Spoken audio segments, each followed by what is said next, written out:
Welcome to Mampi's life. আর আজকে আমি তোমাদের সঙ্গে শেয়ার করব রশ্মিকা মান্দানার এই লুকটা। তোমরা গরমে বিয়েবাড়িতে এই লুকটা করে যেতে পারবে।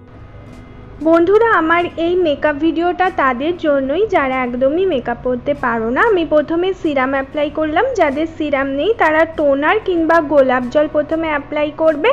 এবার দেখো, যদি দিনের বেলা হয় কোনো ওকেশন তাহলে তোমরা অবশ্যই সানস্ক্রিন ইউজ করবে।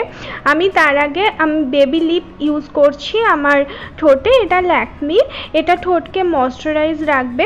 এবার দেখো, আমি লোটাসের SPF 40 যেই সানস্ক্রিনটা সেটা এখানে ইউজ করছি। এটায় না হালকা মেকআপ বেস আছে, সেই জন্য আমি এটা ইউজ করছি। আমি তোমাদের বলবো বন্ধুরা, তোমরা গরমে না হেভি ফাউন্ডেশন একদমই অ্যাপ্লাই করবে না, তাহলে কিন্তু প্রচণ্ড প্যাচি একটা লুক হয়ে যাবে যখন ঘাম হবে। তো খুব সিম্পল একটা লুক করার চেষ্টা করবে, কিন্তু বাট যেটা দেখতে খুবই সুন্দর লাগবে। এবার দেখো, সামান্য একটু কনসিলার আমি ইউজ করছি ডার্ক সার্কেল রিমুভ করবার জন্য। বন্ধুরা, তোমরা আমাকে ইনস্টা আর আমার ফেসবুক পেজেও ফলো করে রাখতে পারো, ডেসক্রিপশানে লিঙ্ক থাকবে। এবার দেখো, আমি একটু লুজ পাউডার যেটা অ্যাপ্লাই করে নিচ্ছি আমার ফেসে। ভালো করে এটাকে সেট করে নেবে ফ্রেন্ডস।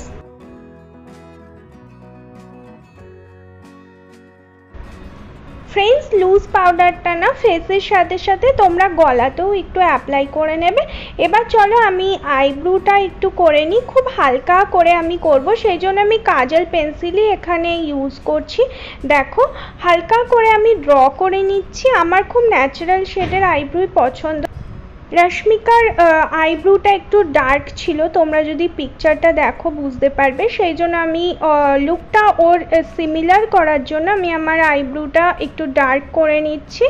দেখো, এইবার আমি আই মেকআপটা করব। আমি আই মেকআপটা যেটা করব, কাজল পেন্সিল দিয়েই আমি ড্র করব। আমার ওয়াটার লাইনটা ড্র করব খুব ডার্ক করে আর চওড়া করে, আর সেই সঙ্গে সঙ্গে উপর পাতাটাও হালকা করে ড্র করব।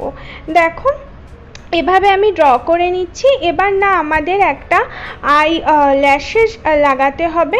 দেখো, আমি আই ল্যাশেস লাগিয়েছি, আর কোনো রকমভাবেই এক্সট্রা কোনো আমি মেকআপ করিনি, কারণ খুবই সিম্পল লুক ছিল। তোমরা যদি দেখো পিকচারটা বুঝতে পারবে, কোনো রকম আই শ্যাডো বা এই ধরনের কিছু লুক ছিল না, সেজন্য আমি আর কিছুই এখানে ইউজ করলাম না। সিম্পল এই লুকটা তোমরা করে যেতেই পারো যারা কোনো মেকআপ পারো না, নিজেরা মেকআপ করতে সবে শিখছো। এইরকমভাবে মেকআপ করে যে কোনো পার্টি কিংবা বিয়েবাড়িতে যেতে পারো, খুবই সুন্দর লাগবে।